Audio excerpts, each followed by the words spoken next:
A gente não consegue ver cílios daqui, mas ele também não tem. E nem pseudópodes. A gente só vê a movimentação do parasito inteiro, né? Que é a movimentação do citoesqueleto. Eu quero chamar a atenção de vocês para esse ponto aqui, ó. Olha o parasita, ele está assim, em pé em cima da célula, vocês conseguem ver? E ele faz tipo uma furadeira. E ele vai furando, furando tanto a célula até entrar. Porque, como ele é um parasito intracelular obrigatório, ele só consegue viver e se propagar, aumentar o número de parasitos se ele estiver dentro da célula.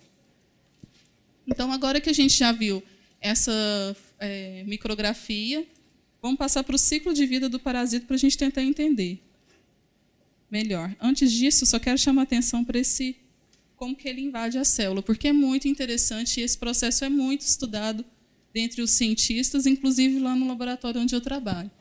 Então, o toxoplasma, ele encontra uma célula, que está aqui representado por esse retângulo, ele faz o primeiro contato, que dura um pouco mais de 1 minuto, e ele adere firmemente a essa célula. Depois de quase 3 minutos, ele vai assumir uma posição que a gente chama de posição perpendicular. Ele vai ficar em pé sobre a célula, aí vão ser liberadas moléculas que vão fazer o papel de detergente, como se fossem detergentes, que vão furar aqui a membrana plasmática da célula e o parasito vai conseguir entrar. E quando ele invade a célula hospedeira, ele perde a capacidade de se movimentar. Olha que interessante.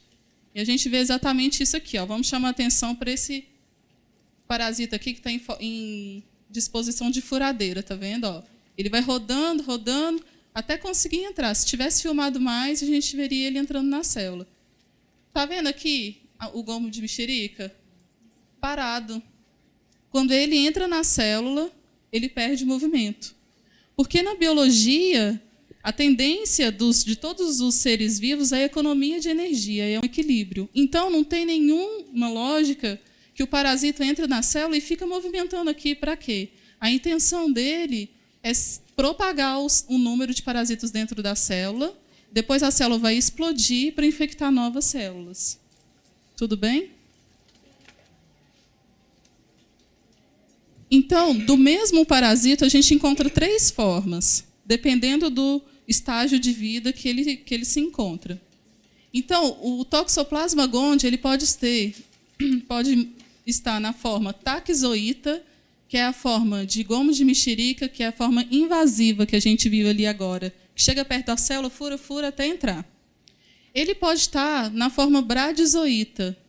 Essa forma bradizoíta ela é super interessante, porque o nosso sistema imunológico ele sempre está ali à disposição para nos proteger.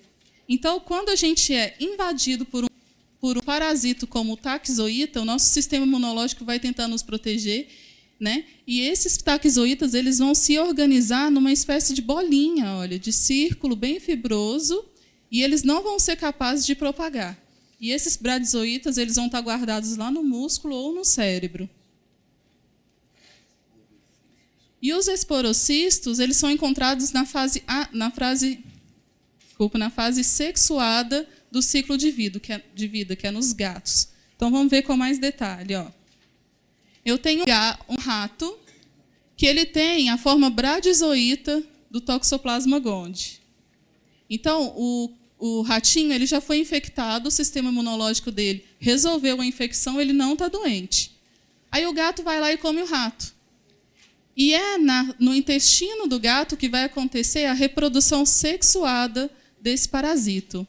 A reprodução sexuada é super importante porque ela vai garantir variabilidade genética, vai ter troca de cromossomos entre... Agora, presta atenção, que depois vocês vão falar que eu falei, que a professora falou que existe toxoplasma fêmea. Entre aspas, uma célula que é fêmea e uma célula que é macha. Vai ter é isso mesmo, masculina. Vai ter uma troca de material genético entre as duas. E essa troca de material genético vai acontecer no intestino do gato.